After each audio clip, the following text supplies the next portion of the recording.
So let's look at some other ideas again, and just as a refresher here.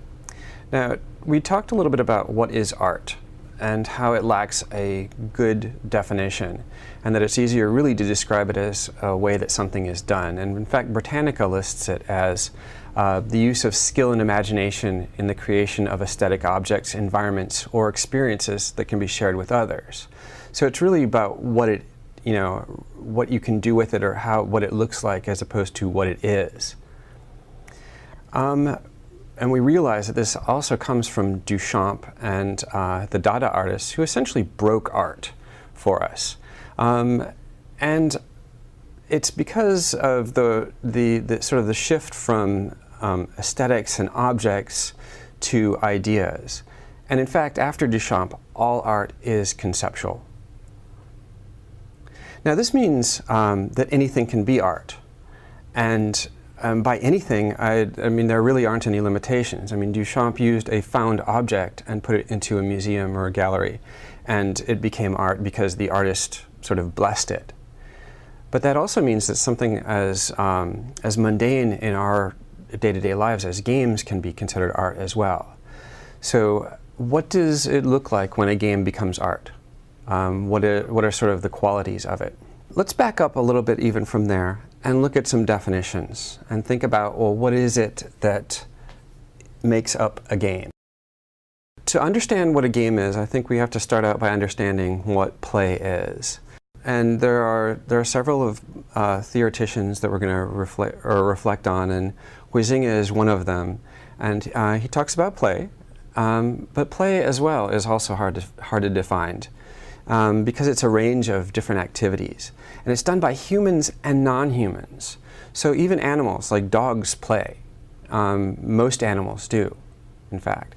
But this is like sort of in contrast then with like sleep and work and ritual. So like a basic definition, or a thing that we can think about in terms of this, is that play is like an amusing interaction with people, animals, or toys. And it is often in the context of learning or recreation. Like animals play fight to prepare themselves for real fighting. So like the litter mates, kittens, will fight, but not seriously hurt each other, but they're sort of preparing to do battle as adults.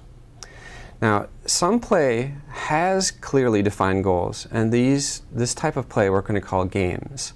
Now that doesn't limit it to this, but this is like sort of one categorization of it. Now, the play that doesn't have goals and is unrestrained we're just going to sort of leave that outside of our definition. So what is a game? And you can see from this slide that there are many different types of games, from the very sort of physically present, like almost live action theater type games, to video games, to the sorts of things that we're familiar with, like Monopoly and other board games. Game is also a very difficult, subject to like define specifically, but we have like several different basic categories that we're looking at, or basic pieces of the definition. Games are basically fun. They have a lighthearted character to them in general. Now, each of these things actually, these are not really written in stone. They can be broken by any particular game. But in general, if you're looking at a game, you're talking about these 6 categories.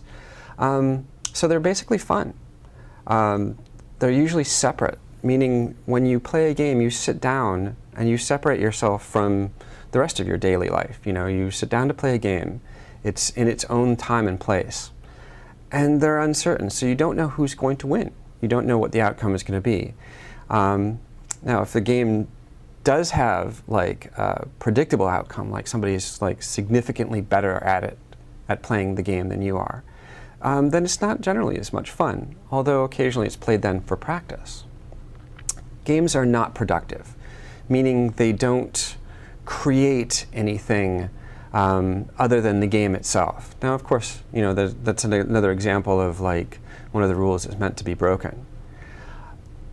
Games are also governed by rules, meaning that they have a set of procedures that are followed, and the rules can cover everything from like the pieces to the time limit to the attitude of the person when they're playing.